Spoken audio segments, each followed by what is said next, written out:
Me da muchísimo gusto estar de nuevo con los compañeros de Cyclos, que son muy proactivos, nos ayudan mucho y además con toda su comunidad, que ya es muy grande. Les agradezco muchísimo la invitación y pues espero que les sea de utilidad. A todos los que están con nosotros, que son asistentes, no duden en interrumpirme, sobre todo si no se entiende algo, si no se ve algo etcétera, algún problema con la computadora, con la presentación, pero también con sus preguntas, ¿no? Y con sus cuestiones. Pueden interrumpirme en el momento que ustedes así lo requieran y podemos, si el tema ya lo tengo considerado para tratar, bueno, simplemente les pido que sean un poco pacientes y dos diapositivas más adelante lo tocamos y si no, pues entonces hablar un poquito más sobre el tema de su duda, ¿ok?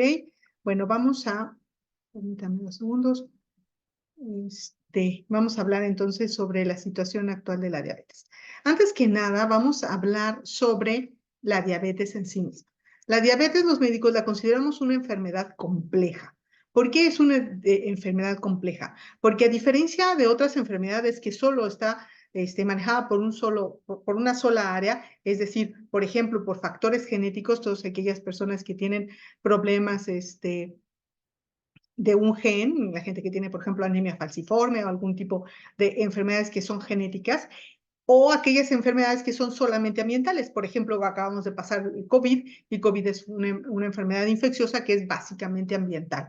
En este caso, la diabetes es una enfermedad compleja, decíamos, porque tiene ambos factores para que se desarrolle la enfermedad. Tenemos factores genéticos que se ven influidos por factores ambientales. Para nadie es un secreto saber que hay familiares, hay familias donde especialmente hay la presentación de esta enfermedad, muchas veces no solamente por el factor genético, sino porque comparten, por ejemplo, también factores ambientales. Y los factores ambientales en diabetes que son muy importantes son la dieta y el ejercicio. Esto creo que todos lo sabemos muy bien.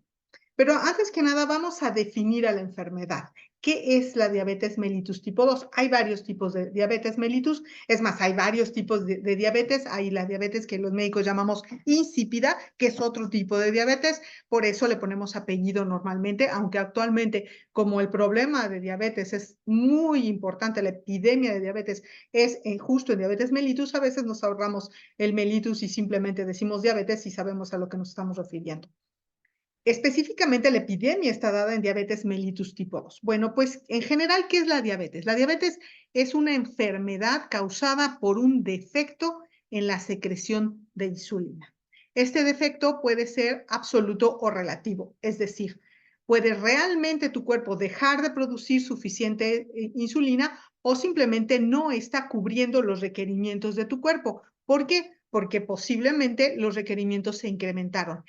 Normalmente la diabetes tipo 1, que esta se da en gente más joven y que esto sabemos que el origen de la enfermedad es una enfermedad autoinmune que destruyó, es decir, su propio cuerpo está destruyendo a las células que producen insulina, que son las células del páncreas, los islotes pancreáticos, específicamente las células beta. En el caso de la diabetes tipo 2, tenemos ambos problemas, pero específicamente al principio de la enfermedad lo que tenemos no es un defecto en la secreción de insulina. El cuerpo está secretando suficiente insulina. El problema real es que hay un incremento en las necesidades de insulina de tu cuerpo. ¿Quién es quien te da estas necesidades? ¿Quién es que está incrementando estas necesidades? El tejido adiposo. Entonces, a mayor tejido adiposo, mayor resistencia a la insulina y por lo tanto podemos caer en diabetes aun cuando tu producción de insulina sea adecuada. Muy bien. Como ustedes seguramente ya saben cómo hacen los médicos para diagnosticar diabetes. El diagnóstico de diabetes puede darse de tres diferentes formas. La primera, bueno, de cuatro diferentes formas. La primera es tomando una muestra de sangre venosa y midiendo en ayuno su glucosa. Si la glucosa lo normal es tener menos de 100. Si tienes entre 100 y 125, estás en riesgo de desarrollar diabetes. Ya no eres normal, pero todavía no tienes la enfermedad. Si tienes 126 o más, podemos decir que ya eres diabético. Normalmente, este tipo de estudios, por cualquier circunstancia, deben repetirse. ¿Por qué? porque la glucosa responde, por ejemplo, a infecciones, responde a medicamentos. Entonces necesitamos estar seguros que o puede ser un error en el laboratorio. Entonces tenemos que estar, antes de hacer el diagnóstico, estar seguros de que ese valor es el que hemos encontrado. Otra forma, que es una forma muy fina de encontrar a las personas con diabetes, es mediante un estudio que se llama glucosa a las 2 horas de una curva de tolerancia oral a la glucosa. Ese estudio, tal vez ustedes ya han escuchado antes, es un estudio en donde tomamos de nuevo sangre de tu vena en ayuno, medimos tu glucosa en ayuno y después te damos a tomar 75 gramos de glucosa y medimos tu glucosa a las 2 horas. Si a las 2 horas tu glucosa tiene más de 200 después de esta carga, entonces decimos que tienes diabetes. Lo normal es tener menos de 140. Entonces, si tienes entre 140 y 199, estás en alto riesgo de desarrollar la enfermedad. Si en algún momento, aunque no estés en ayuno, tomamos una muestra de sangre venosa y encontramos que tu glucosa está por arriba de 200, esto también requiere una repetición, pero es muy probable que sufras de la enfermedad. Y finalmente, este otro estudio que se llama hemoglobina glucosilada, si tienes este metabolito por arriba, con valores por arriba de 6.5%, entonces decimos que tienes diabetes. Si tienes entre 5.7 y 6.4, decimos que estás en alto riesgo. Lo normal es tener 5.6 o menos.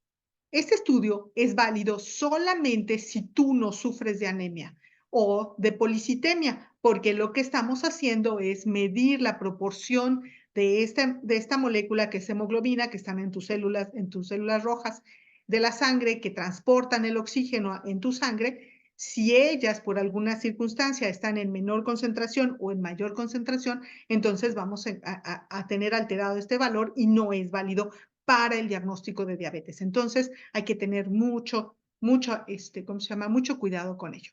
Muy bien, quiero resaltar algo. ¿Ustedes se dieron cuenta? La enfermedad, cuando hablé de cómo se causa la diabetes, nunca hablé de glucosa, nunca hablé de azúcar, solo hablé de insulina. La enfermedad se produce por el defecto de secreción de una hormona muy importante que se llama insulina. Esa hormona regula las concentraciones, principalmente de glucosa, pero también de grasa y también de proteína. ¿Por qué lo medimos con glucosa? Pues empezamos por el factor económico, que es un factor muy importante. Medir glucosa en sangre te cuesta 18 pesos. Medir lípidos en sangre también te podría costar 18 pesos. Pero ahí sí tienes el problema de que si quieres medir triglicéridos o ácidos grasos. Y si mides proteínas, la pregunta es ¿cuál? ¿Quieres medir albúmina? Entonces esto implica otros problemas. Por eso el diagnóstico se hace con los niveles de glucosa. Pero quiero que quede súper claro que no es la glucosa el factor que causa la enfermedad. Es una medición indirecta, es un efecto de la enfermedad. La hiperglucemia, o sea, el aumento de glucosa en sangre, es un efecto de la deficiencia en la secreción de insulina. Pero no es la glucosa misma la que causa el problema. Es más, yo podría irme más lejos. Son las grasas las que causan más frecuentemente el problema. Y esto me gustaría resaltarlo muchísimo. Y lo vamos a hablar más adelante. Queremos hablar de la situación actual en México. Creo que para todos es muy claro que el problema de diabetes en México es un problema muy grave. La última encuesta nacional de nutrición, la ESANUT del 2022, sus datos se publicaron en 2023, dicen que el 12% de las personas se saben con diabetes y que ellos encontraron un 6% de personas que no se sabían con diabetes, pero ya tenían diabetes. Tengo que aclarar que esto lo hicieron, dijimos que hay 3 formas diferentes de medir, de diagnosticar a las personas con diabetes. En esa encuesta lo hicieron usando solamente la medición de glucosa en su sangre venosa en ayunas. Quiero presentarles ahora unos datos utilizando la otra forma de medirlo. ¿Recuerdan? Con la curva de tolerancia oral a la glucosa. Esa que mide a las 2 horas después de haber tomado glucosa. En este estudio, lo he hecho a lo largo del tiempo, mis colaboradores y yo lo hemos desarrollado. Y aquí solamente aceptamos a personas que no se saben diabéticas o que no toman algún medicamento que pueda alterar sus niveles de glucosa en sangre o su respuesta a la glucosa. En este estudio hemos captado a 1,667 personas que nosotros llamamos aparentemente sanas, y ustedes van a ver por qué. Es decir, ellas se consideran sanas. Y les hicimos los estudios. En promedio, tenían 40 años de edad, eran adultos, no trabajamos nosotros con niños. Su índice de masa corporal, el índice de masa corporal normal debe ser entre 18 y 25. Entre 25 y 30 se habla de sobrepeso, o bueno, 29.9, y de 30 hacia arriba se habla de obesidad. Ustedes se dan cuenta que mi población tiene sobrepeso y está en el límite con obesidad. No, esto no es un error. Lo que pasa es que en México, entre el 70 y el 80% de la población tienen sobrepeso y obesidad. Entonces, esto nada más de lo que me habla es de que la población a la cual yo estoy estudiando es representativa de la población general. Su nivel de glucosa en promedio fue de 96, como ustedes se dan cuenta, el promedio todavía está dentro de rangos normales. Su presión sistólica está en 120, su diastólica en 75, todavía en rangos normales. Y sus grasas en sangre, sus llamadas triglicéridos, que muy frecuentemente los médicos medimos, ustedes nos escuchan muy frecuentemente. En ese caso, el promedio de mi población, que si yo estoy hablando de que puede ser una población representativa, ya está alterado. Lo normal es tener 150 y mi población tiene 173 en promedio. Es decir, están altos. El colesterol LDL está en 118 y el HDL está en 43, creo, en 44. Muy bien. De esto vamos a hablar un poquillo más adelante. Bueno, esta es la población a la que yo invité a hacer esta curva y aquí están los resultados de la curva. Hay muchos datos, vamos a ir con calma. Ustedes pueden ver que yo aquí marqué con unas líneas entrecortadas el valor de 100, del lado izquierdo vemos la glucosa y abajo vemos el tiempo. Marqué en ayuno, ¿se acuerdan? Si tengo menos de 100 estoy normal, si tengo entre 100 y 125 tengo prediabetes y si tengo, es decir, riesgo alto de desarrollar diabetes, y si tengo de 126 hacia arriba ya tengo diabetes. La diferencia entre prediabetes y diabetes es que la prediabetes puede regresar a lo normal, la diabetes no, es una enfermedad hasta el momento incurable. Del otro lado, tengo también marcado con líneas entrecortadas el valor de 140, que recuerdan es lo normal, y de entre 140 y 199 tenemos prediabetes, es decir, un riesgo alto de desarrollar diabetes, y de 200 hacia arriba tenemos diabetes. Entonces, ustedes pueden darse cuenta que los círculos rojos y naranjas son sujetos normales, los que están con triángulos verdes y cuadrados verdes, etcétera, etcétera, son sujetos que ya están en prediabetes, y los sujetos que están en el cuadro azul ya son diabéticos. ¿Por qué? Porque a lo mejor en glucosa en ayuno, si ustedes se dan cuenta, está aparentemente en prediabetes, pero cuando lo veo a las 2 horas ya tiene más de 200. Esos sujetos ya son diabéticos. Si a esos sujetos, para diagnosticarlos, solamente les hubiesen tomado la glucosa en ayuno, no los hubiesen diagnosticado con diabetes, aun cuando ya lo son. Perdón. Y los rombos morados, evidentemente, son personas que ya son diabéticas y que tienen más, evidentemente, que están muy cerca de 200, o sea, una glucosa muy alta, y a lo largo de la curva también se ve muy alta. Son abiertamente diabéticos. Muy bien. Entonces, vamos a ver. tenemos que de los 1,667 sujetos que se sabían sanos o que se creían sanos, solamente el 56%, es decir, prácticamente la mitad. Eso es verdaderamente alarmante. Todos ellos se creían sanos. Solo la mitad tienen glucosa normal. La otra mitad, prácticamente el 44% restante, tienen o prediabetes o diabetes abiertamente. El 9% de toda mi población, 155 sujetos, ya eran diabéticos. Pero lo más preocupante todavía es que de esos 155, 91,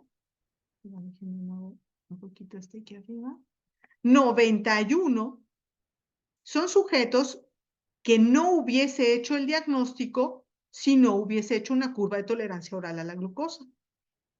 A ellos yo los hubiese considerado como prediabéticos cuando en realidad ya son diabéticos. Si solamente hubiese tomado una glucosa en ayuno. Esto les hará entender por qué para mí lo más importante y lo que deberíamos hacer toda la población en México es hacernos una curva de tolerancia a la glucosa una vez al año. Para realmente saber si eres o no eres diabético. Es la única forma de saberlo con cierta certeza. Ok, recuerdan que tenemos una tercera forma de saber si eres diabético o no, la glucosa en ayuno, la glucosa a las 2 horas y la hemoglobina glucosilada. Muchos médicos prefieren la hemoglobina glucosilada porque no necesitas estar en ayuno, pero el problema con la hemoglobina glucosilada es que no es tan sensible como la curva de tolerancia oral a la glucosa. Si ustedes se dan cuenta, estoy marcando aquí el 6.5 con el cual ya se hace diagnóstico y el 5.7 con el que eres prediabético. Pues aún los prediabéticos pueden pasar desapercibidos si uso hemoglobina glucosilada. Por eso, yo no recomiendo usar la hemoglobina glucosilada como diagnóstico. Cuidado, no quiero decir que no sea útil la hemoglobina glucosilada. Es increíblemente útil en el control de los sujetos diabéticos. Si ya eres diabético y sabes que tu hemoglobina glucosilada está en 8 y que has hecho ejercicio y llevas tu dieta y que has bajado a 7, eso es muy, pero muy útil. Es la forma más útil de saber que el paciente está en buen control. Pero estoy hablando del diagnóstico. Muy bien. Hablemos un poco más ahora del peso de los sujetos. Dijimos que la mayoría tenían sobrepeso y obesidad. Aquí les muestro que lamentablemente no tengo los 1,667 pacientes con los que hemos hecho el estudio. Si ustedes se dan cuenta, me faltan. Estamos en 1,564. ¿Por qué tengo esa limitante? Lamentablemente, la báscula con la que yo trabajo solamente me tiene un límite de 120 kilos. Es decir, las personas que faltan aquí eran gente que tenía una obesidad muy importante.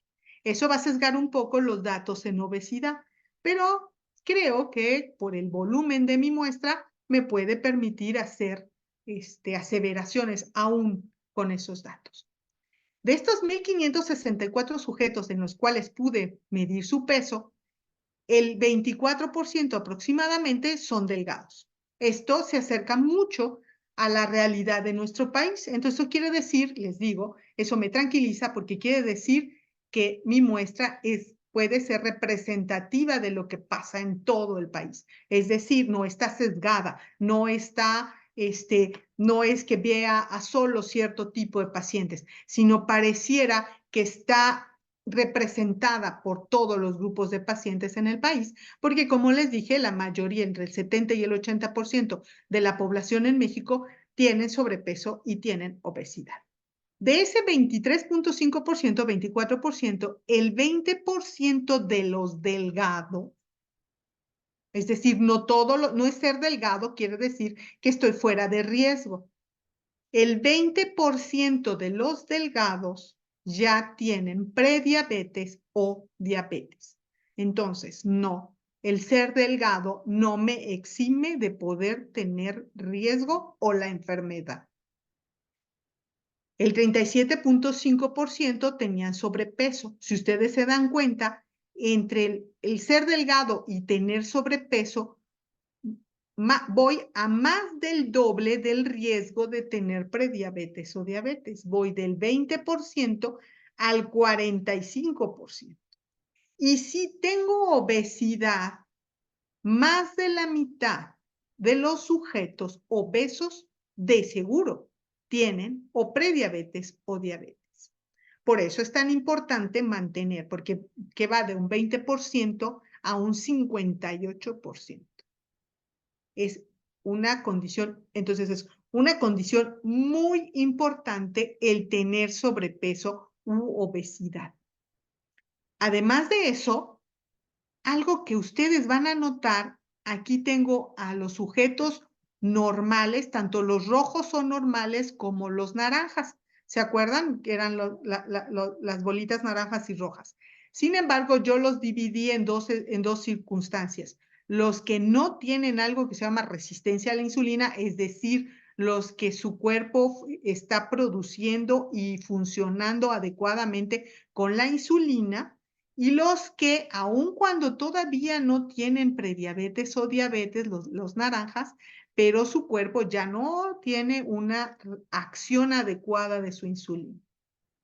Si ustedes se dan cuenta, dije, los valores, los triglicéridos son grasas en la sangre. Los valores normales son esta línea roja, que es 150 miligramos por decilitro. Si ustedes se dan cuenta, la gran mayoría de los sujetos, si no es que prácticamente el 80% de esta población, tienen triglicéridos altos. Esto es algo muy llamativo. Antes de ser diabético, lo que te avisa que las cosas no están bien, más que la glucosa, porque si ustedes se dan cuenta, la glucosa es algo que se cambia tardíamente en el problema, lo más temprano es que se modifiquen los triglicéridos, es decir, que se incrementen las grasas en tu sangre. Es más, las grasas son tóxicas a las células que producen insulina. Entonces, esto suena lógico. Los estudios que hay hasta la fecha muestran que, es más, en estudios que yo hice cuando estuve en Estados Unidos, en donde a una persona normal y sana, es decir, a alguien de los rojos, alguien representado por la barra roja, yo le pongo grasas en su vena, se acerca dramáticamente a la diabetes. Esto es algo que hay que tomar muy en consideración. Son las grasas las que hay que tener mucho cuidado. Y no estoy hablando de que les den medicamento para bajar las grasas, sino de que esto se corrige con la dieta y el ejercicio. Entonces llegamos a la parte súper importante e interesante. La única forma, no sabemos qué produce la diabetes, cuál es el origen de la diabetes, pero lo que sí sabemos es que está relacionado, dijimos, con la obesidad o el sobrepeso, con el aumento de tejido adiposo, sobre todo en la zona de la cintura, y con un incremento de la grasa en la sangre. Entonces uno se puede pensar, se puede preguntar, ¿cuál es el origen de la diabetes en México? El origen de la diabetes en México son las tortas, los tacos, las tostadas, la vitamina T. Pues uno podría pensar que es eso. Mucha gente lo cree. Y entonces me di a la tarea de investigar si esto es real. Estos datos son un poquito viejitos, pero de todas formas ejemplifican muy bien lo que sucede, porque estas gráficas son muy interesantes y además no son mías. Entonces esto me ayuda un poco a hablar con ustedes. Estos son datos del libro que se llama La alimentación de los mexicanos, escrito por el doctor García Urigüen, de la Canacintra en el 2012. Lo que está ejemplificando es el consumo nacional aparente per cápita. ¿Qué quiere decir esto? Lo único que decimos es cuánta tortilla se consume en el país en total, y lo dividimos entre el número de habitantes en el país. Entonces, por eso se llama el consumo aparente por persona, per cápita, en kilogramos, y va desde 1980 hasta 2008. Déjenme decirles que la epidemia de diabetes en México se ha disparado a partir de 1985. No es tan antigua, aun cuando nosotros hemos comido tamales por cientos de años. Y pareciera que y también tortillas. Pero ustedes pueden ver muy claro, pero muy claro, que no estamos comiendo más tortillas. Comemos menos tortillas que antes. No parece que sean las tortillas el origen del problema, por lo menos viendo estos datos. Lamentablemente tampoco hemos dejado de comer frijoles, que originalmente la dieta mexicana está basada en las tortillas y los frijoles. Lamentablemente hemos dejado de comerlas. Bueno, entonces seguramente es el azúcar. El azúcar es lo que nos causa diabetes, mucha gente cree. No, no pareciera eso. Estos datos hasta el 2008 se ven muy parejo.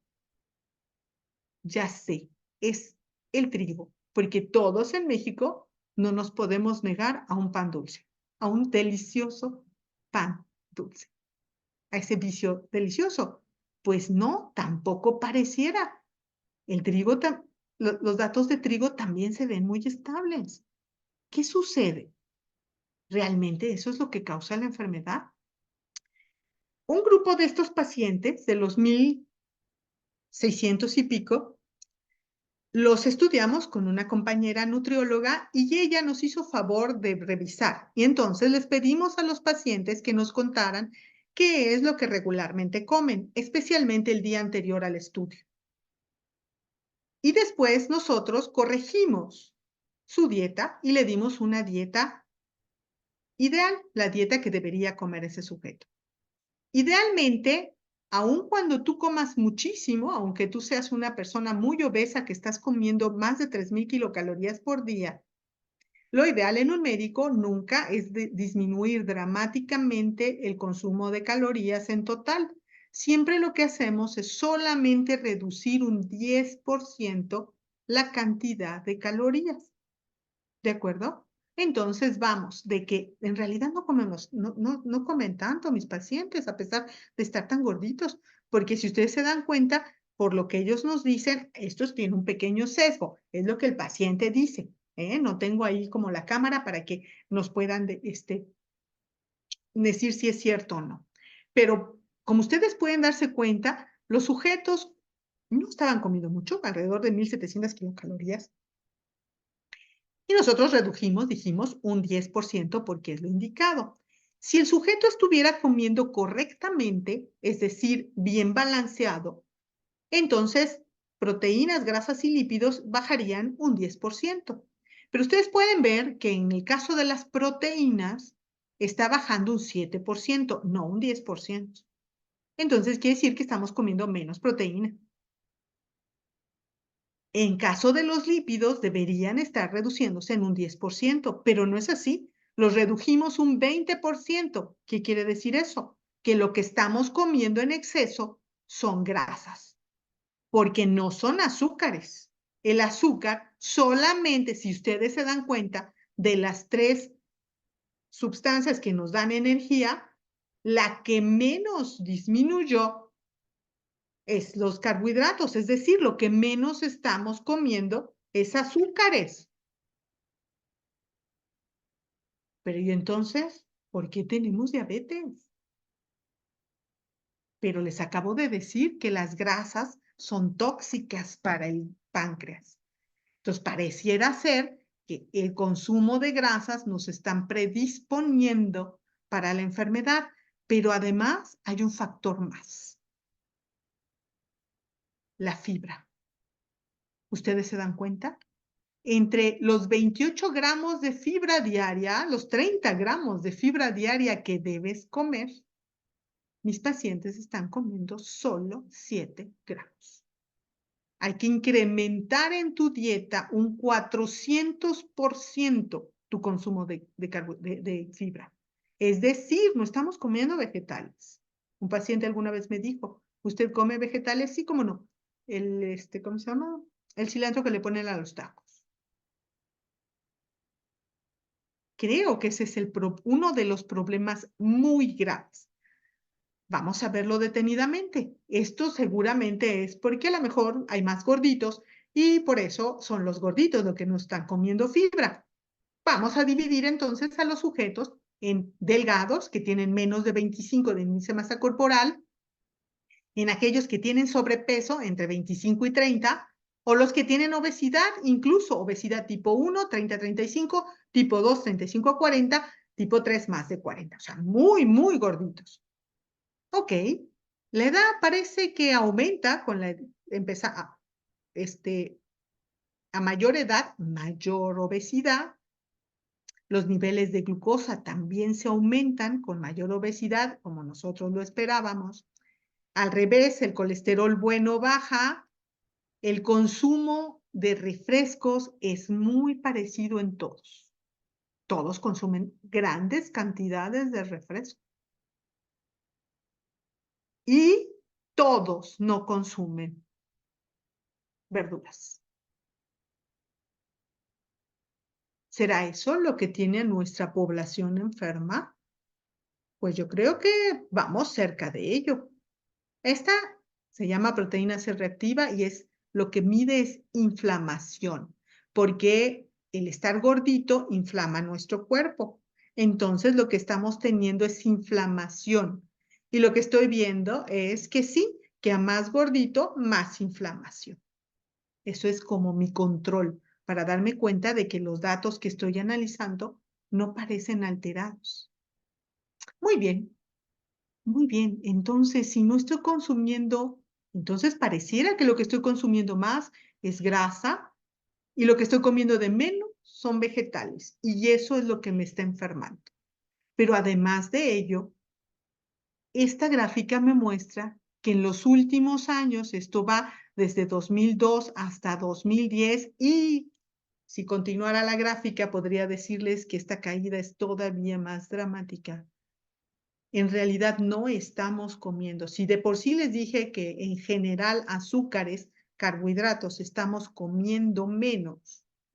El azúcar de caña, es azúcar que tenemos cientos de años consumiendo, estamos disminuyendo su consumo. ¿Qué es lo que estamos incrementando en su consumo? Estamos incrementando el jarabe de maíz alto en fructuosa y los edulcorantes no calóricos.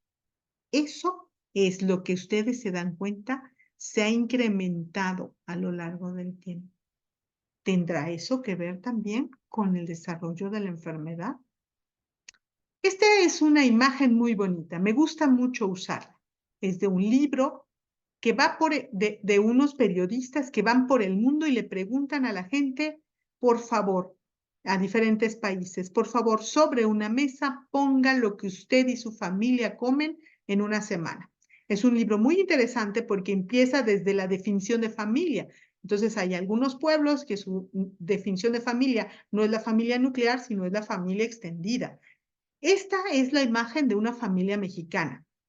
Ellos son de Morelos, específicamente de Cuernavaca. Es una familia como definiríamos en México, una pareja con tres hijos. Esto me podría hacer lo más feliz del mundo. Vean esta mesa, la de el mantel naranja. Hay jitomate, hay aguacates, hay chayotes, hay una sandía, hay plátanos, hay limones, hay guayabas. Esa mesa la amo. Incluso esta otra mesa que tiene bolillos y naranjas y pan dulce. Y estos son algunos bombones para los niños. Tenemos 2 garrafones de agua, tenemos huevos, tenemos arroz, tenemos frijol, tenemos carne, por aquí hay chorizo. Sí, tenemos aceite, tenemos leche, pero, ops, ¿qué sucede? ¿Por qué una familia con 3 niños, uno muy pequeño, toman 12 botellas de Coca-Cola, que creo que es de 3 litros? Es una barbaridad, sobre todo si consideramos que el número de botellas que están aquí al lado, pueden ser de cerveza, las consuman los adultos. Es verdaderamente preocupante. ¿Será eso lo que nos está causando la enfermedad? Porque, pues, pareciera que verduras sí comemos y frutas también. Veamos. Los datos hasta la fecha dicen que las bebidas azucaradas matan a 24,000 mexicanos al año. La tasa de fallecimientos por bebidas azucaradas por cada millón de adultos es de más de 400 sujetos. ¿Por qué? Pero ¿saben qué es lo que más me preocupa? Y lo que más me inquieta, lo que más me pregunto, ¿por qué? Si en México tenemos una tradición maravillosa.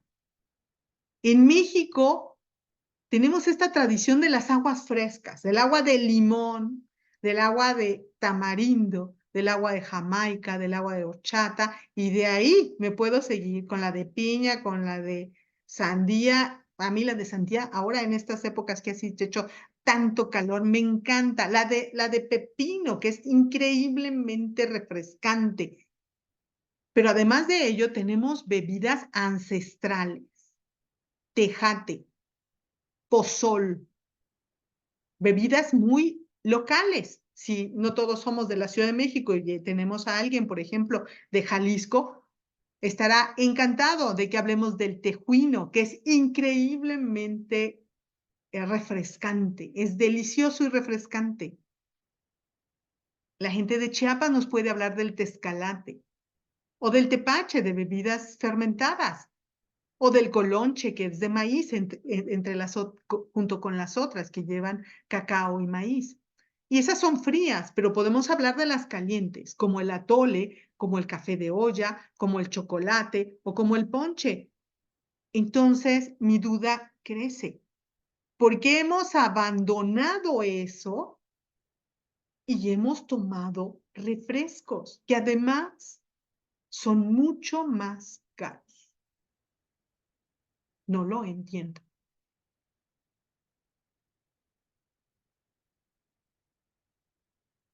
Es más, déjenme decirles un pequeño secreto. No se lo digan a su nutrióloga ni a su diabetólogo. Lo ideal no es tomar agua simple. El agua simple no te hidrata totalmente. Es más, piénsenlo un poco. Cuando los niños tienen diarrea y vómito, o cuando hace mucho calor, o cuando haces mucho ejercicio, corres la maratón, no les das agua simple, les das suero, suero oral, que tiene azúcar y sal. Eso es lo que mejor te hidrata. ¿Por qué? La explicación está aquí. Esto lo tomé de mi clase de bioquímica a mis alumnos de medicina. Normalmente, una solución que tiene menos sales que la célula, hincha la célula y la puede romper. Una solución, es decir, agua que tiene los suficientes electrolitos, entre ellos azúcar, a esa se le llama isotónica y esa te hidrata más rápidamente. Por eso digo que los grandes deportistas en un esfuerzo enorme como la maratón, lo que toman no es agua simple, jamás toman agua simple. Lo que toman es suero. Y las soluciones hipertónicas, las que tienen demasiadas sales o demasiada azúcar, deshidratan a tu célula. Y eso son los refrescos. Aún más mi pregunta, ¿por qué estamos tomando Coca-Cola en lugar de tomar agua de limón. Y no, no estoy diciendo agua simple. Estoy hablando de agua de limón. Que por cierto, últimamente los limones estaban caros, pero con 20 pesos podemos comprar muchos limones y tener agua para muchos días. O agua de Jamaica. Son increíblemente más baratos. Entonces, no es el factor económico el que nos está jugando las malas pasadas. Doctora, Sí. disculpe que la interrumpe. Por aquí hay una pregunta de Jael Saraí que dice, Ajá, ¿podría explicar de nuevo lo de la solución isotónica, por favor? claro, me regreso. Me dan 2 segundos, déjenme prender la luz porque creo que ya estoy a medio. Claro que sí, gracias.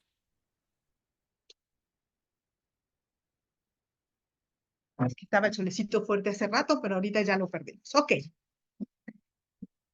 La solución isotónica es aquella, tu célula adentro tiene proteínas y tiene electrolitos. Cuando tú la pones enfrente de una solución que afuera tiene, como no pueden pasar ciertas proteínas, por ejemplo, o moléculas grandes adentro de la célula, lo que entra y sale es el agua. Si tú afuera tienes una solución que tiene pocos electrolitos, como poca sal y poca azúcar, el agua entra a la célula y la puede hinchar y finalmente reventar. Normalmente la hincha. Esa es la solución hipotónica. La solución isotónica es aquella que tiene igual cantidad de solutos, es decir, de sal y azúcar adentro de la célula que afuera, y entonces lo que entra y sale es agua. Y entonces eso te hidrata. En cambio, si tienes una solución que tiene mucho azúcar o mucha sal afuera, saca el agua, y es por eso tú ves la flecha, saca el agua hacia afuera y te deshidrata. Por eso, pues nunca te vas a hidratar con un refresco. Nunca. Lo ideal es tomar estas bebidas. O sea, esto que les acabo de mostrar es verdaderamente no solo tradición, es conocimiento empírico de cientos de años. ¿Con qué te puedes hidratar mejor? Imagínate, en lugares como Oaxaca o Chiapas, que hace muchísimo calor. Nada que ver con la Ciudad de México, que estuvimos a 30 y tantos grados en las últimas semanas. Mi familia que vive en Mérida me estaba contando que estaban a 46 y toman esas bebidas. ¿Quedó claro la pregunta o quieres que use algo diferente para explicar? No, está bien, doctora. Si gusta, si hay alguna duda sobre lo ya comentado, Ok, les avisamos que vamos a compartirles el video posteriormente para que lo puedan revisar. claro que sí. Bueno, Bueno, entonces, primero, tenemos muchos datos aquí. Sí, el diagnóstico de diabetes se hace con la glucosa, pero dijimos, la glucosa o el azúcar es una forma indirecta.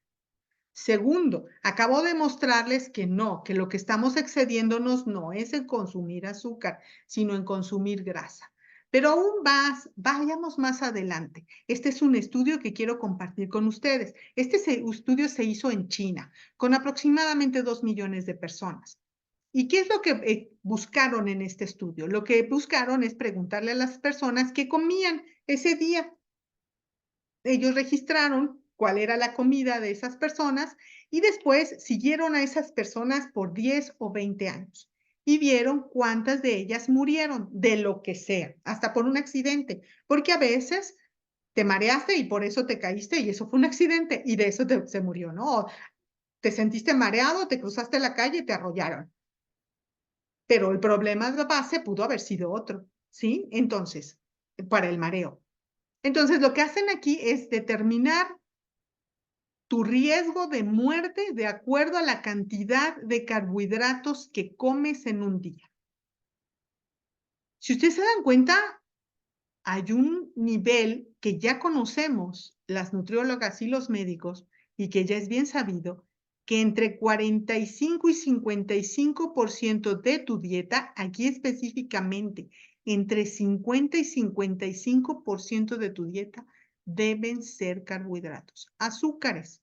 Esto tiene lógica, porque tu cerebro solo funciona con azúcar. Si no le das azúcar a tu cerebro, no funciona correctamente. Entonces, la gente que come entre 50 y 55% de su cantidad total de energía en forma de azúcares, se mueren menos. Pero veamos algo más. Vamos a pensar que yo soy una persona que consume 65% de azúcares. Sí me muero más que los que consumen 55, pero nada que ver, si ustedes lo ven, está por ahí de 1.05 más o menos, es mucho más pequeño, comparado con, vamos a para el otro lado, con 40%. La gente que come menos carbohidrato se muere más.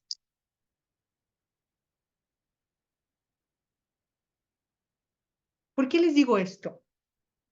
Porque nuestra sociedad está muy enfocada en tratar de disminuir los azúcares pensando que con eso controlan su diabetes o con eso disminuyen el riesgo de desarrollar diabetes. Eso no es verdad.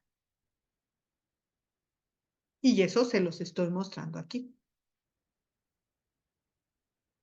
Porque también hay que saber de qué tipos de azúcares estamos hablando.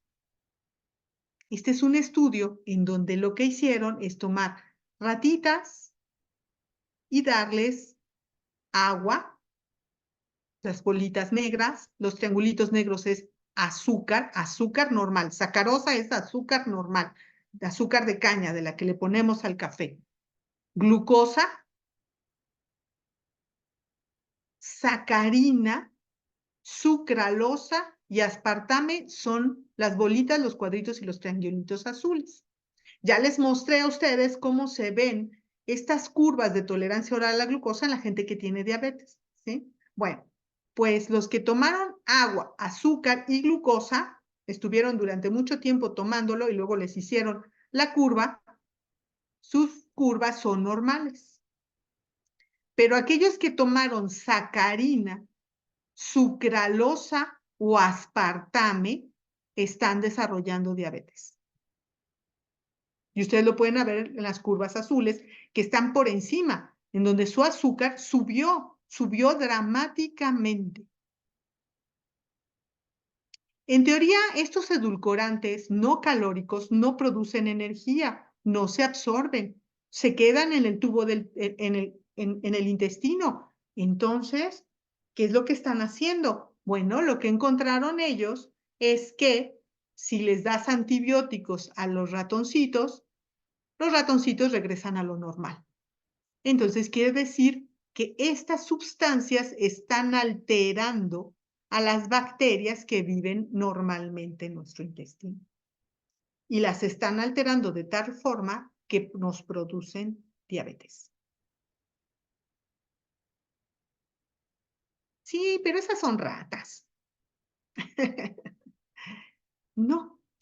En ese estudio, el que les mostré anteriormente, son estas gráficas que ahorita aquí les muestro. No voy a entrar en detalles del desarrollo del experimento, pero sí de este. Los anteriores fueron en ratas. Las ratas son diferentes a nosotros. Los animales más parecidos metabólicamente a nosotros son los cerdos. Entonces las ratas no. Bueno, pero es que también lo hicieron en humanos.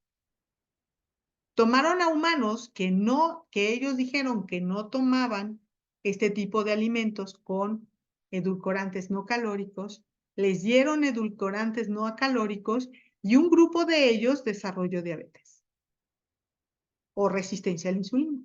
Y otro grupo no. A estos les llaman resistentes.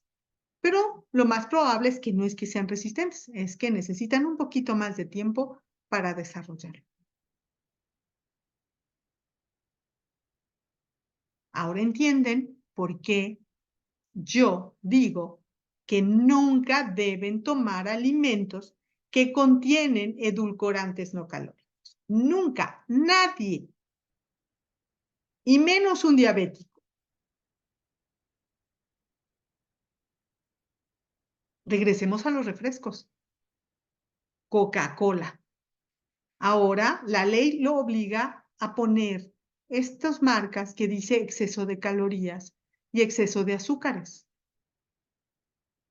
Entonces, ellos, para disminuir la cantidad de azúcares que estás tomando, porque antes se decía que si tomabas Coca-Cola eran mucha azúcar, entonces ellos están reduciendo la cantidad de azúcar a la mitad, haciendo que utilizando sucralosa.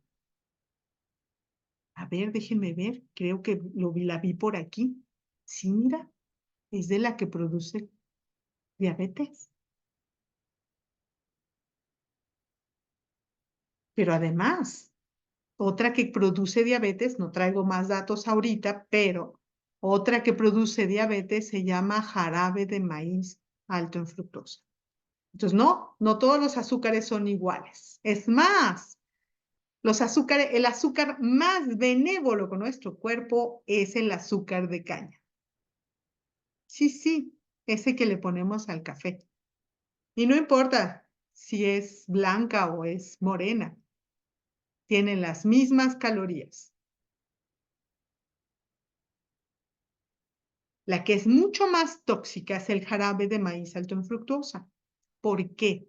Porque nuestro cuerpo está diseñado, fíjense, cuando ustedes toman, por ejemplo, la fruta, vamos a hablar de una sandía deliciosa, tiene sacarosa, que es el azúcar de caña. La sacarosa está formada por una molécula de glucosa y una de fructuosa. Pero la diferencia es que la fructuosa entra a tu intestino y tu intestino la convierte en glucosa antes de que la deje ir hacia el torrente circulatorio y llevarla hacia tu páncreas y tu hígado. Cuando tú consumes jarabe de maíz alto en fructosa, es muy alta la concentración de fructuosa y entonces satura el sistema. Y no toda la fructuosa tu intestino la logra cambiar en glucosa. Y entonces la fructuosa llega a tu hígado y lo daña y causa hígado graso. Pero además, cuando llega a tu cerebro está diseñado para que cuando llegan niveles de glucosa lo suficientemente altos, te avise que estás satisfecho, que ya no quieres comer más, pero no la fructuosa. Entonces, si lo que te está llegando es fructuosa, tú puedes seguir comiendo. ¿Recuerdan a que no puedes comer solo una? Los reto a que hagan palomitas en casa y vean cuántas se pueden comer. Pero palomitas como las hacíamos antes, con maíz palomero. No las de microondas, sino el maíz palomero con un poquito de aceite en una cacerolita, la tapamos, la encendemos y luego le ponemos sal. Y ahora les invito a que vayan al cine y compren un paquete y le den un tambo de palomitas y me digan cuántas palomitas pueden comer antes de que ustedes decidan que están satisfechos. Ahora entienden por qué tengo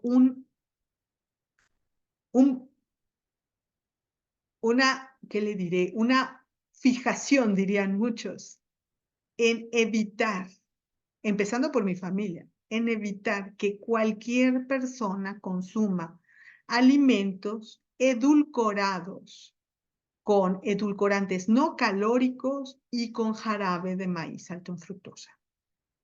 Entonces, ¿cuál es la primera indicación para un paciente diabético para controlar su diabetes, para un prediabético para que no desarrolle diabetes o para una persona sana y normal que no quiere desarrollar diabetes? No es quitar el azúcar, es quitar estos azúcares, es dejar de comer alimentos ultraprocesados. Es decir, no voy a dejar de comer pan, voy a dejar de comer pan de caja.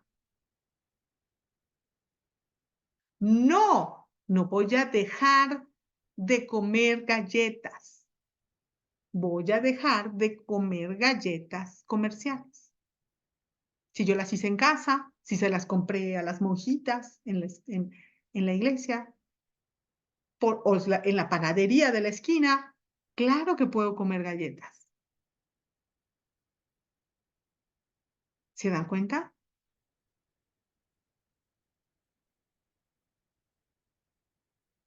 Este es otro mito que quiero romper. Doctora, ¿Sí? perdón, antes del siguiente mito, tengo dos preguntitas por aquí. Dígame. Arturo pregunta si los edulcorantes naturales como stevia también alteran la microbiota. No hay, Y, no hay perdón, estudios suficientes, la verdad, hasta el momento. Pero, ¿por qué usar stevia cuando hemos usado un azúcar que por 300 años no nos ha hecho daño? Acabo de decir que la epidemia tiene 30 años, 30, 40 años. Y nosotros hemos comido azúcar de caña por 400 años o más. ¿Por qué? Porque voy a endulzar con cosas extravagantes como stevia. Ahorita todavía no hay datos. Los datos generales sugieren que sí también puede causar resistencia a la insulina, pero no puedo decirlo certeramente. Pero si usted me pregunta a mí, ¿qué hago yo? No los tomo.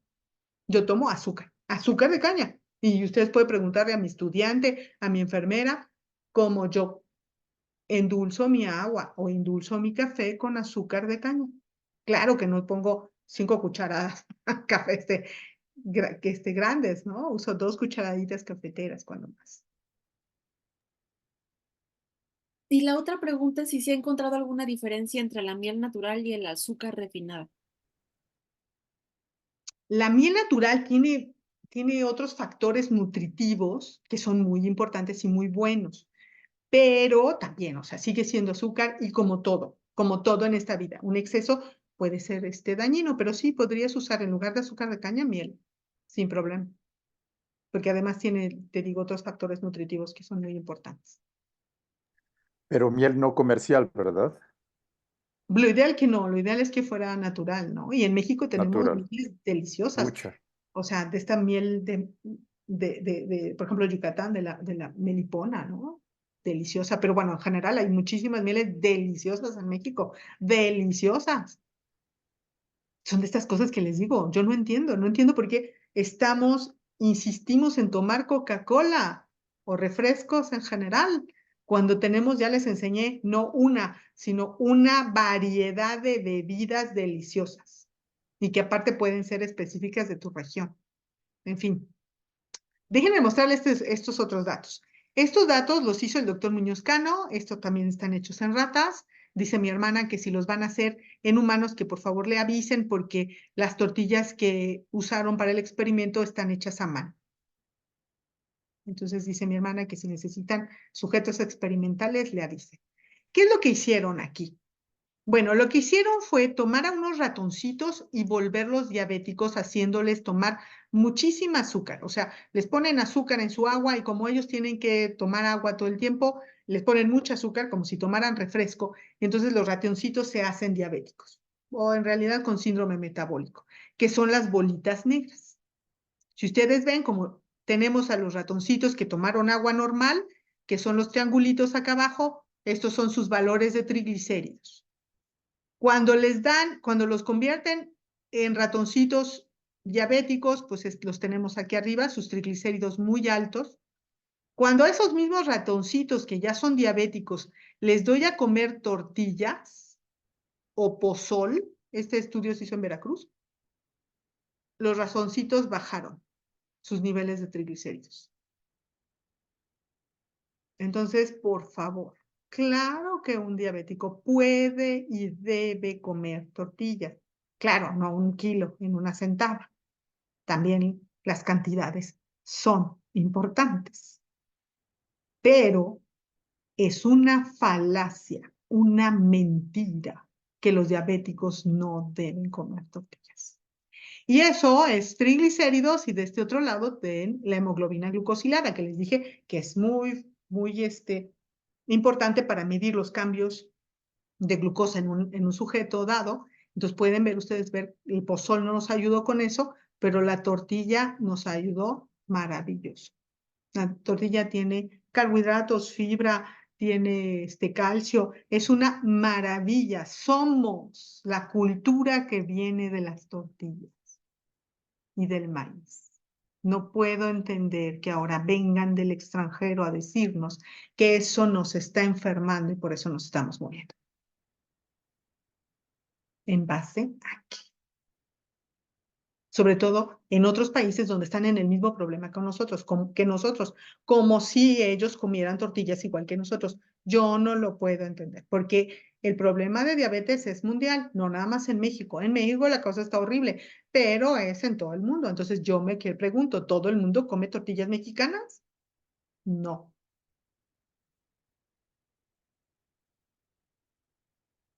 ¿Qué propongo? No solo yo, creo que ya se han dado cuenta todos, incluso el gobierno. ¿Qué es lo que regresemos? Ellos le llaman la dieta de la milpa. Yo le digo la dieta tradicional mexicana. Esa dieta basada en maíz, en tortillas y frijol, con una enorme variedad de frutas y verduras. Ustedes nada más vean o sea, y no, esto no es así como, wow, ese mercado debe ser raro. ¿Quién sabe de dónde lo sacó la doctora? Eso no lo vemos en mi mercado, eso no se ve. Ese puesto no se ve. Ese puesto con lechugas y chayotes y calabacitas y pimientas y tomates y jitomates y rábanos. No, no, no. En mi mercado eso no se ve. ¿O sí?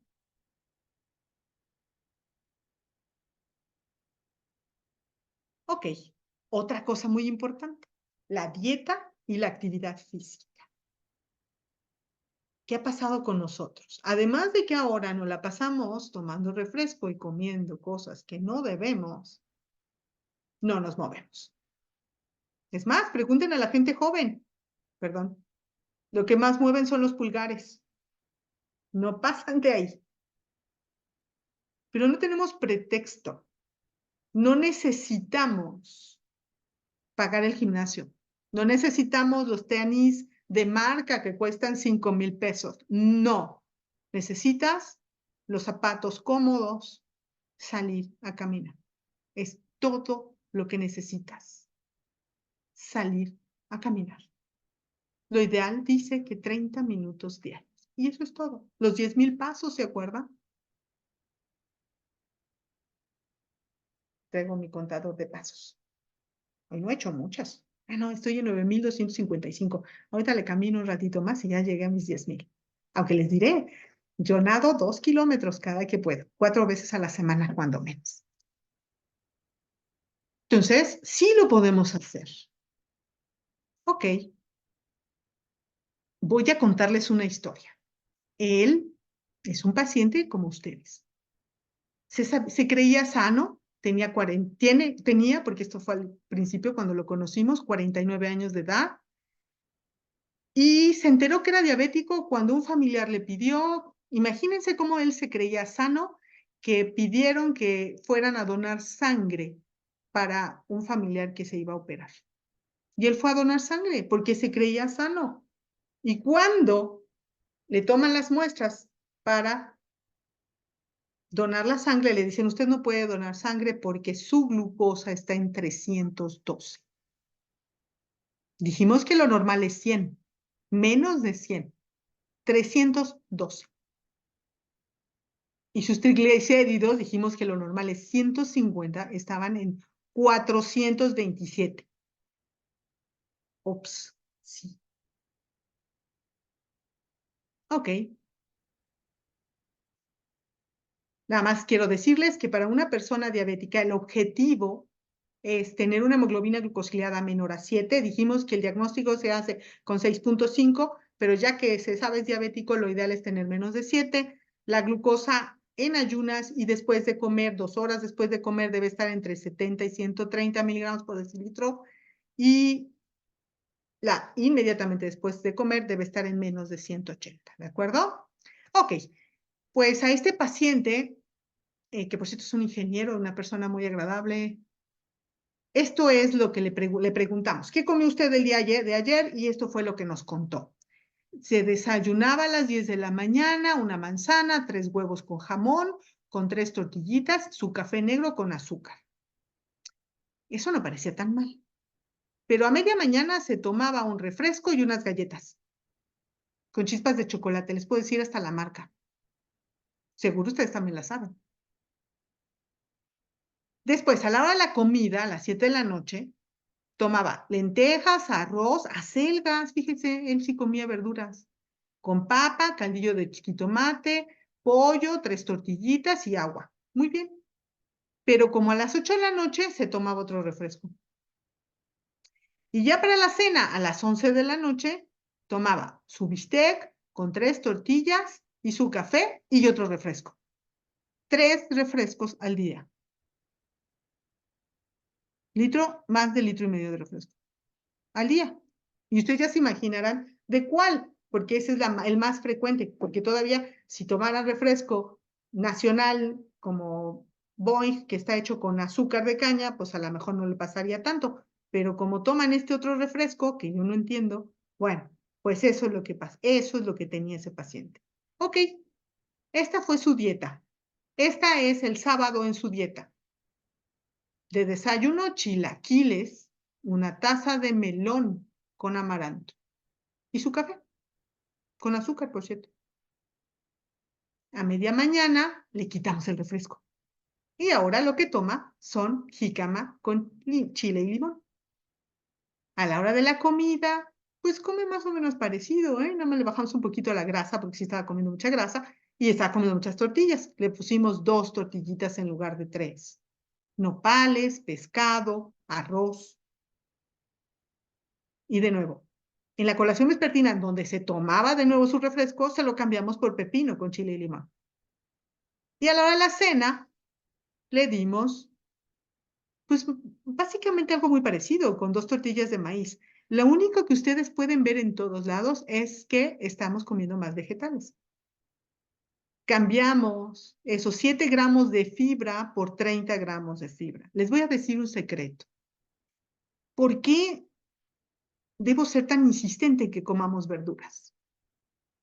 Déjenles cuento, la fibra es un tipo de azúcar, pero es un tipo de azúcar que nuestro cuerpo no puede digerir. Por eso va directo al caño. Pero tiene una maravillosa característica. Esa fibra es adhesiva y pega el azúcar y la grasa. De tal forma que no toda la que comes se absorbe y se va al caño. Entonces eso hace que puedas comer más rico, más dulce, más grasita, que sepa rica la comida y que no te afecte tu metabolismo. Por eso,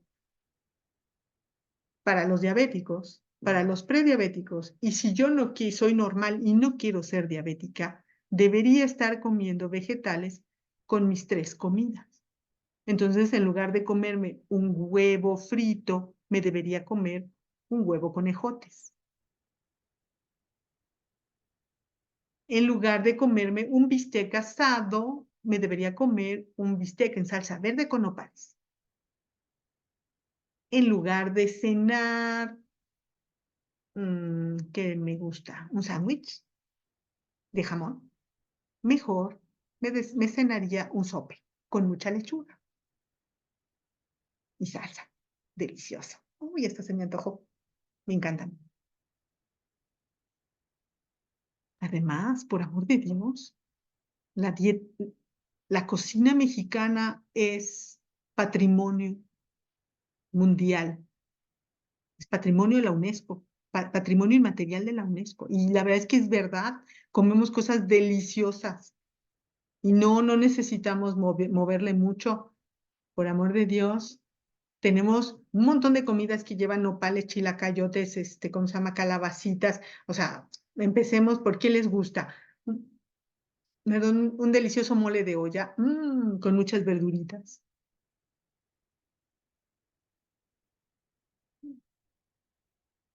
Carne de cerdo en chile pasilla con nopales. Delicioso. No, no necesitamos cosas extravagantes.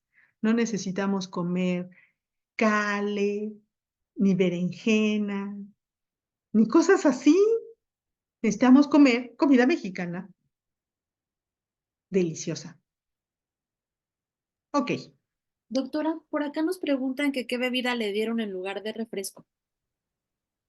él toma agua simple, pero puede tomar agua de limón o lo que él quiera.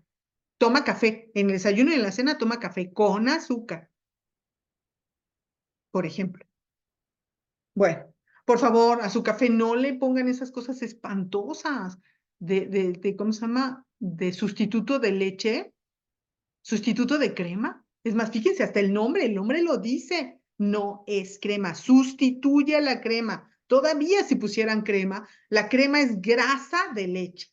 Es la grasa de la leche. Pero esto está peor, ni siquiera es grasa de leche, por eso tendría suficiente calcio. Es un sustituto que es pura grasa, diría mi padre ¿cómo se llama? De carro. Tiene razón. Por favor, no. Sí pueden tomar su café, pero no con eso. Ok. Vean, él era diabético, dijimos. Bueno, es diabético porque no se cura, se controla la diabetes. A él, dijimos, le cambiamos su dieta. Él era sedentario, le pedimos que empezara caminando 10 minutos diarios, porque era increíblemente sedentario, fue subiendo a 20, a 30, actualmente él corre 7 kilómetros diarios. Ustedes se dan cuenta, bajó, no era gordo, tenía sobrepeso 26.6, pero regresó a lo normal, menos de 25, rápidamente. Nosotros lo conocimos en el 2013. Y vean, se ha mantenido durante 5 años. Hasta 2017 tenemos datos de él. Su cintura bajó dramáticamente, pero su grasa bajó dramáticamente y su músculo subió. Su glucosa, evidentemente, bajó de 312 a menos de 100. Su hemoglobina glucosilada, ¿se acuerdan? Dijimos que lo ideal para un paciente diabético es tener menos de 7. Bueno, él pasó de 8 a 6 a 5.5, a valores normales. Normales. Su glucosa capilar, la que te pinchas, bajó de 300 a menos de 100. Su glucosa después de comer estuvo en alrededor de 120. Con dieta y ejercicio. Olvidé decirles, él es diabético, pero en ese momento no tomaba ningún medicamento. A esto los médicos le llamamos remisión de la diabetes. No quiere decir que está curado, pero quiere decir que durante esa época no necesita medicamentos. Y evitas la toxicidad de los medicamentos.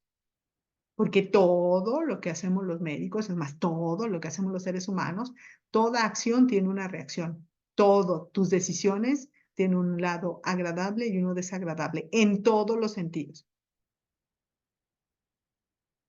Entonces, eliminamos los factores indeseables del medicamento por 5 años, con dieta y ejercicio.